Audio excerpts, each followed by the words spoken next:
This has that wavy glass. You tell us, oh, look at this. All this has got names scratched on it.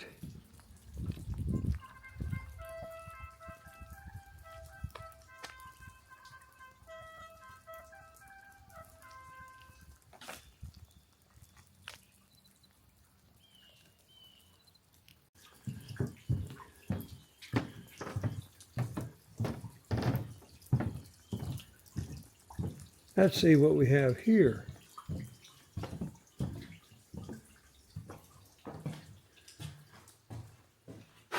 Fire buckets. This is the enlisted soldiers' barracks. Enlisted men's barracks. Look how they hung the rifles up on those racks. Bunk beds. Uniforms hung on the wall back there. Bunks had to be made.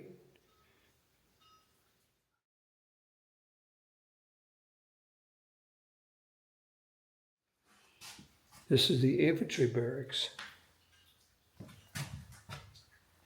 Contrary to popular belief, the infantry provided the bulk of the soldiers in the frontier army. Two stone enlisted men's barracks in Fort Larned provided quarters for 4 companies, 3 infantry and 1 cavalry.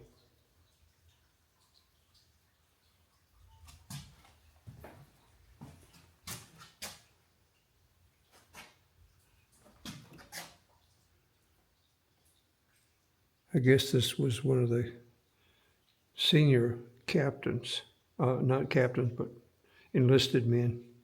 There's 2 bunks in there. They had their own room. To your left is the squad room, and in front is the orderly room as the company headquarters, where the company officers, non-commissioned officers, administrative duties operate the fort. And this is the mess hall. One stove in the middle. Here's where they kept the chinaware. What's for dinner? Mess hall and kitchen. The mess hall, dining room, and kitchen. On a modern mill depot, soldiers eat in a central dining hall. In the Indian Wars, the soldiers did everything with their company, including eating together.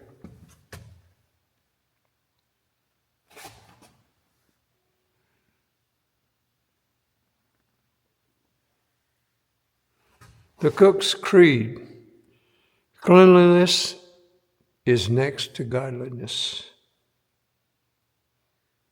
Well, thank goodness for that creed, huh? Especially when it comes to food. Look at that big stove there, cooking stove. Okay, here's where I was at just now, the barracks for enlisted men. They had a hospital right over here. This is the Pawnee River. And here is the Santa Fe Trail across the river. And they would make an encampment on that side of the river. So, next one will be the shops, cemetery, and the new commissary, the blockhouse. There's the quartermaster wagon yard. And here are the cavalry stables. Old commissary, quartermaster storehouse. This is what I have yet to see.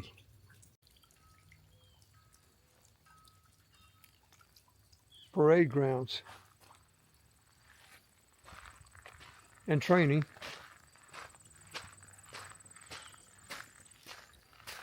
Well, let's see. I guess this is another part of the enlisted quarters barracks that I haven't been in.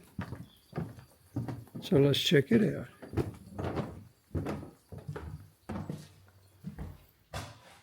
Nothing hanging on the pegs here. Okay, this is the hospital.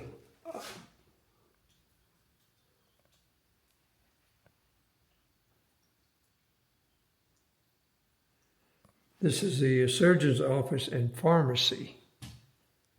All right, they'd put you on that table there to operate on you. And here's the pharmacy, which would be the medicines available. And this would be the supply room, blankets, bandages. That's how you would transport somebody if they were injured or incapacitated. And here are the hospital beds.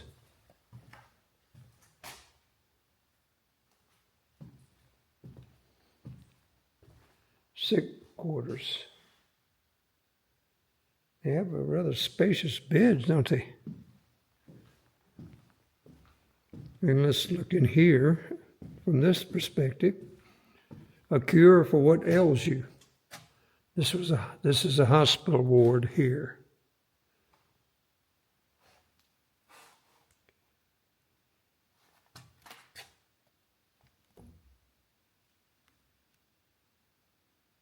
And there's a mess hall over there.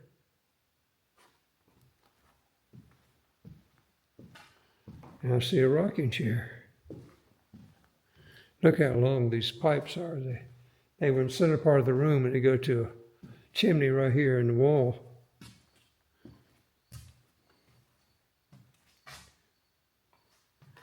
Rocking chair for therapy, card games.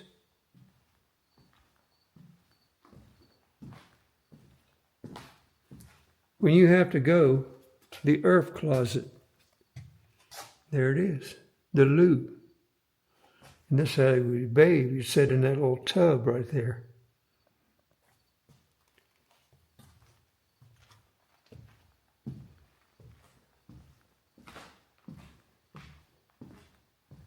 I'm sure they played a lot of cards, even when they weren't sick. And you would read the Harper's Weekly.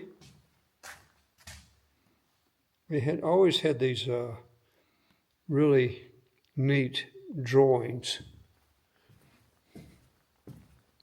That was before photography. And this is what? Dominoes? Yeah.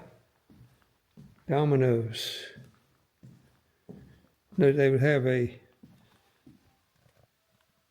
hospital number, bed number, and the patient's name.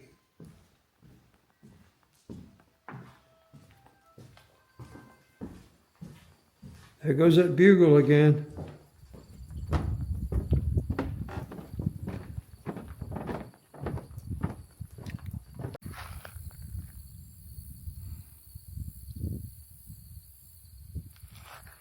Chimneys and cupolas.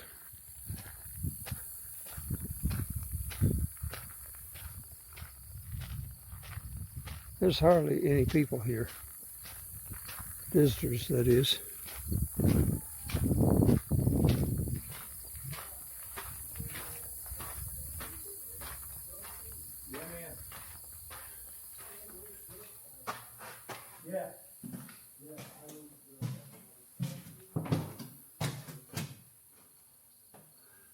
Here's the bakery.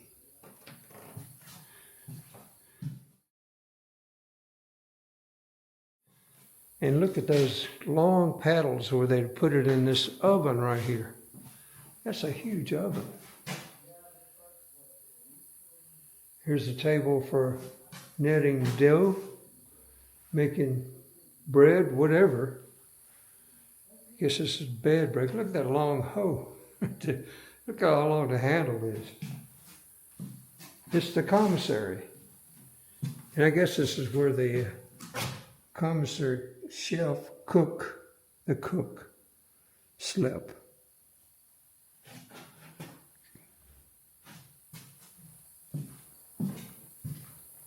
These iron braces for the wall to keep it from buckling.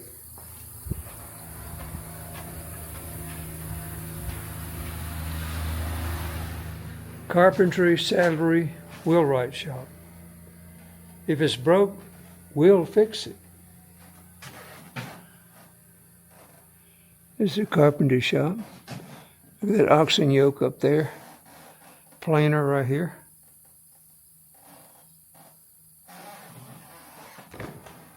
Don't drop your camera.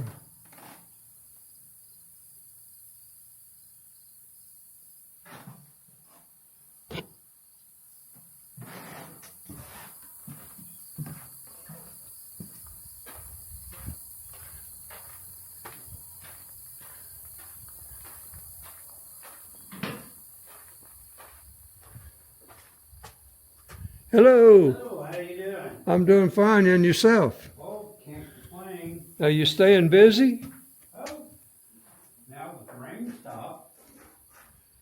Or do you take a little time off on Sundays?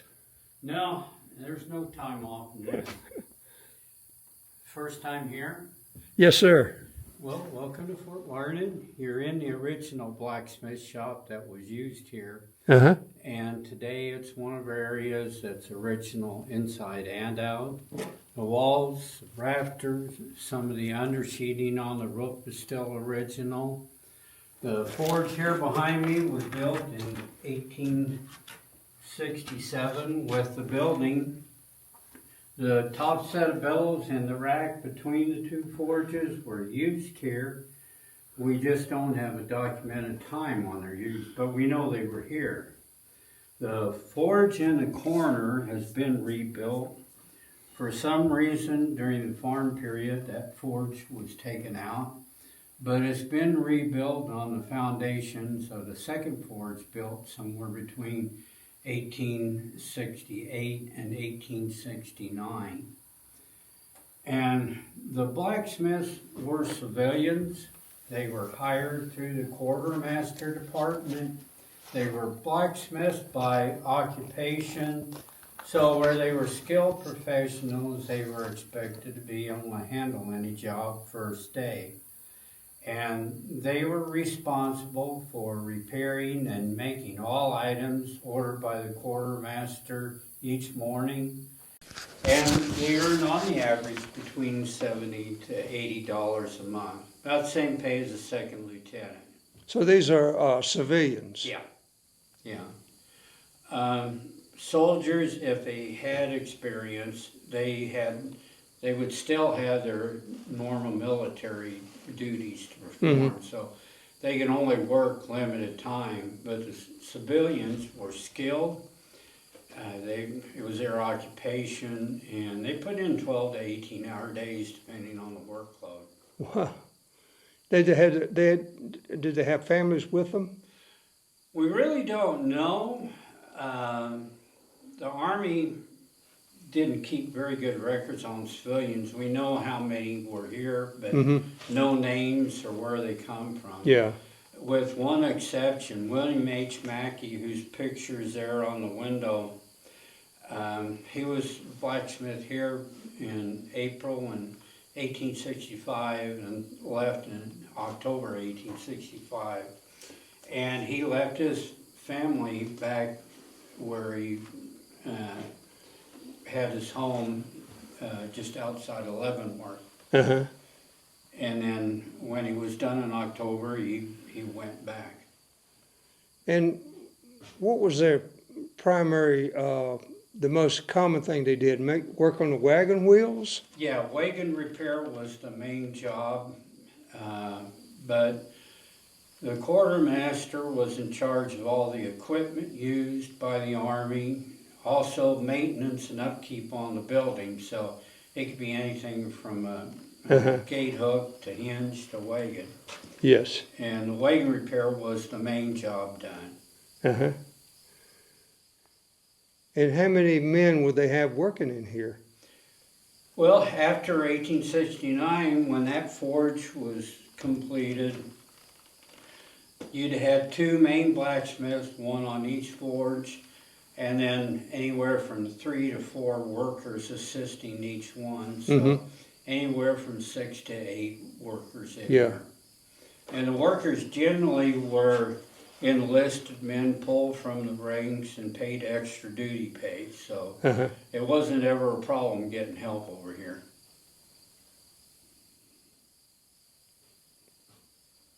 Well, if you got 10 minutes, I'd make a souvenir for you. Pardon me? If you have 10 minutes, I'd make a souvenir for you. Okay. I'd make a chain link, bring it around and forge weld the two ends together. Get a chain started like the chain in the doorway, or a wall hook like what the chain is hanging from, or an S hook. They're also called hearth hooks for hanging pots over cooking fire. Mm-hmm. But each one takes about 10 minutes. Okay. Do you have a preference? The little hangers. It's like a S-shaped hanger. S hook, yeah. Okay. S hook, is that what you call them? Yeah. And I'll just try to talk my way through this. But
we stopped in there.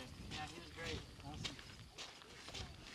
Hello, how you doing? Good to have yourself. Very good, thank you.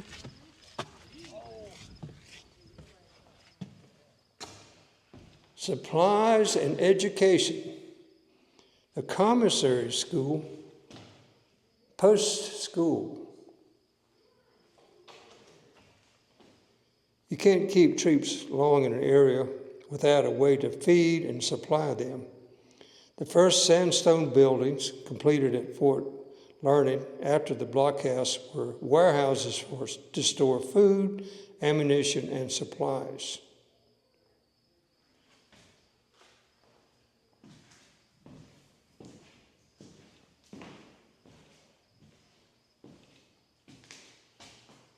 Look, they got a dunce cap.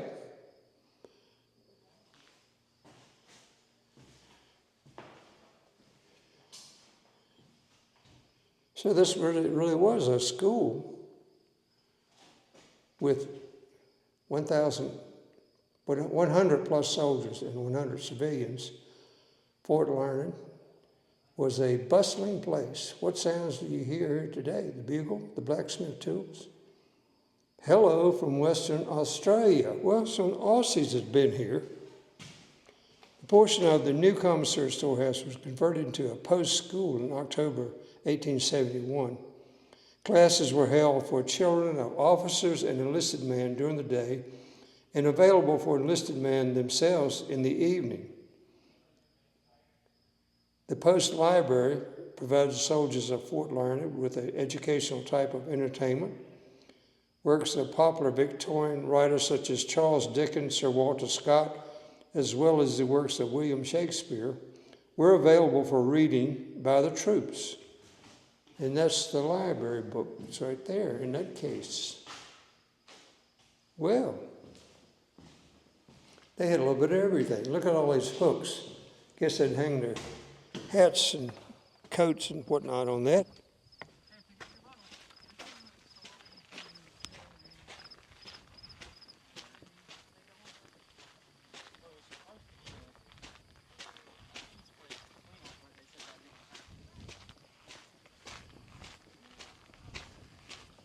There's a wagon there.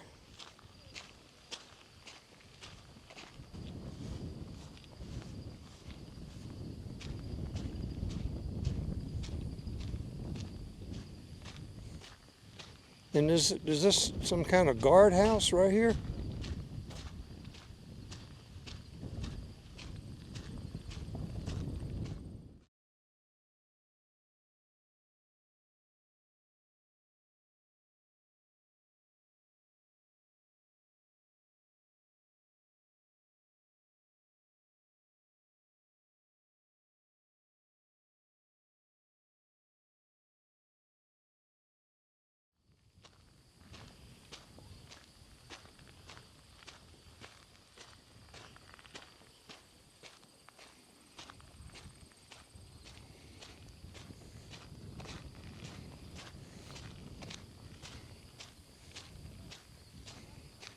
It must have rained pretty hard while I was in the visitor center at the museum, and not one drop fell upon me. Look at this.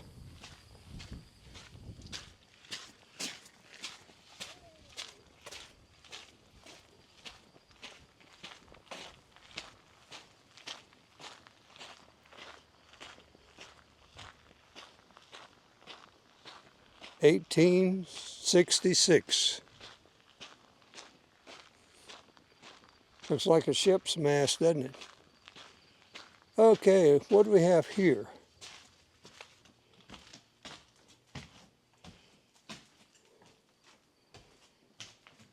Commissary warehouse. If you look at the barrels behind the counter, you might notice salt as an ingredient for most of the food. Before the railroad, all supplies came by wagon, and salt was an important preservative. It wasn't easy keeping soldiers fed at a remote post. The food on display is all the possible items available to the Army. It's not necessarily what you'd find at all Army posts. In fact, malnutrition was a big problem in the Indian Wars Army. Like ships at sea, these remote posts didn't get fresh food very often, making scurvy a big problem. Having a place to store food supplies is very important to this, and this was the first sandstone building finished after the Civil War, replacing the adobe commissary at Fort Larned, a better place to store food. Well, this looks like saddles and saddlebags, etc. There they are. Those big barrels of flour, beans, these would be dried, green tea, cornmeal, pickles, iron, salt, bacon,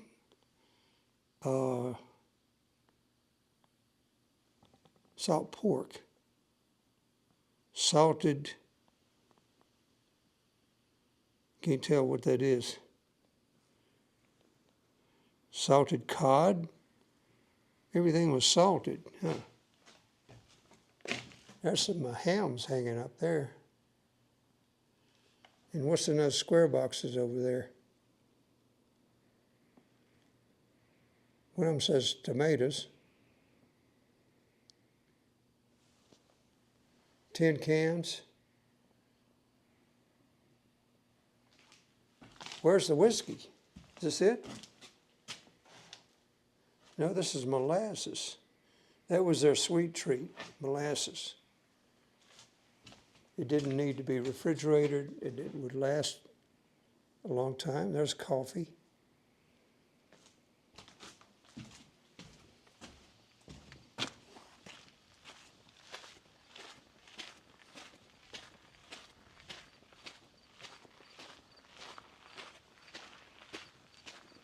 All right, we got another open door here. Let's check it out.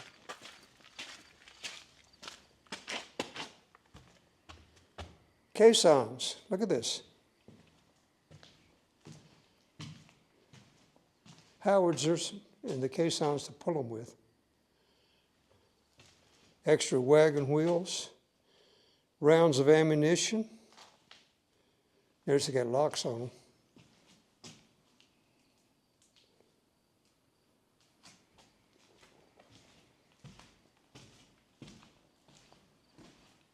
These are boxes of rifles, muskets, manufactured June 25th, 1867. And this is Ram, this is something to do with the cannon. And what's this right here?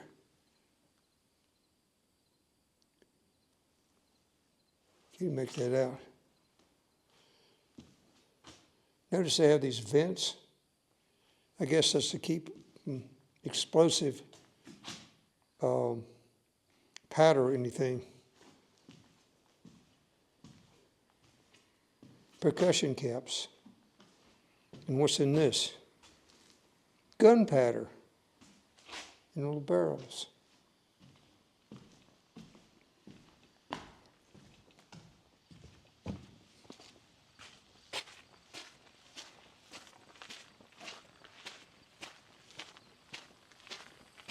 All right, let's check out this wagon here. It says U.S. It was an Army wagon.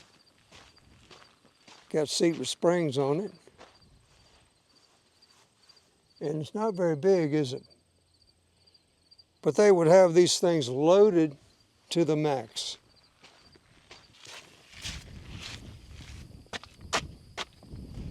Another wagon. Here we go.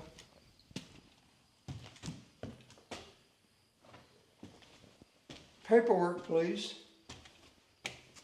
Soldiers or officers who needed anything in the warehouse had to come here to get it with the proper paperwork, of course.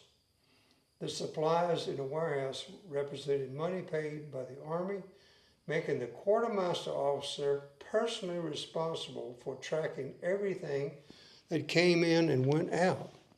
This meant filling out and submitting a lot of forms on a regular basis. 53 to be exact. At least 10 had to be submitted each month. There we go with coats, hats. Look at that hat there. Look at these hinges here. Uniforms, sleeping blankets, musician tremonos equipage. What is that? Mounted gauntlets, foot trimmings, insignia, scales, metallic scales, Berlin gloves, cotton wool stockings, drawers, sashes for NCO commission. Look at those hats. Just keeping up with all this was a job, wasn't it? But you didn't have to worry about getting shot. All right, I think I finished my tour. They close at 4:30.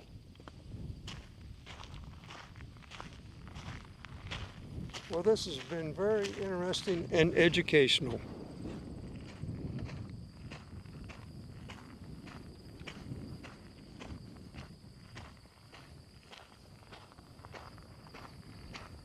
I still haven't figured out where the Arkansas River is.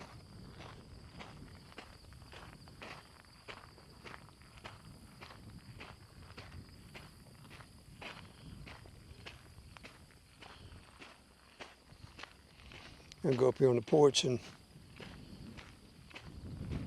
adjust my equipment. Well, there it is. Fort Larned. Where's the bench? Right here. Every one of these rocks has been carved on. Okay.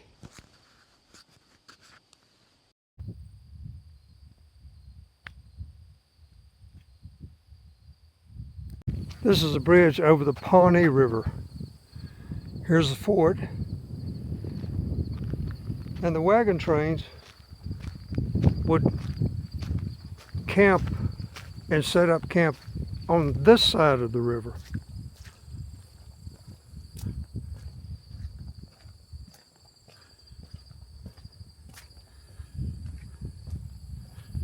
The Pawnee River.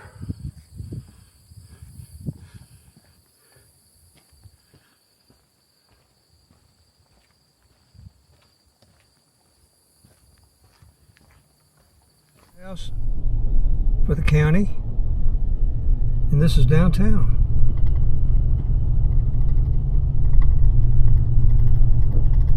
Looks pretty lively.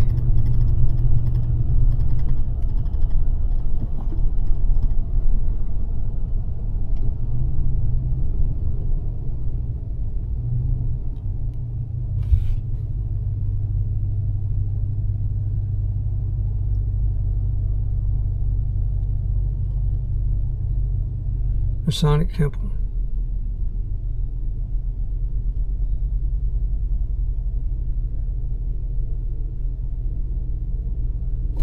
They have some interesting old buildings downtown. And it's bigger than I thought it would be.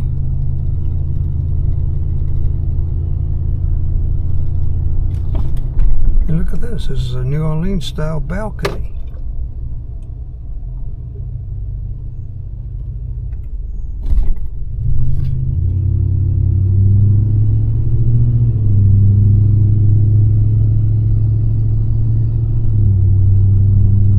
And of course, an elevator grain. It looks like a depot right there. It is, which is now a bank.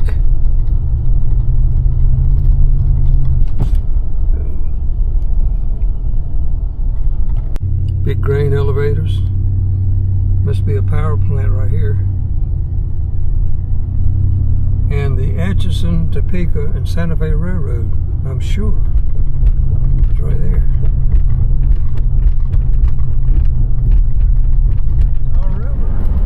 Where is it? It's dry. What's the deal? Okay, I'm south of the Arkansas River. Looks like cattle pastures, cattle land to me.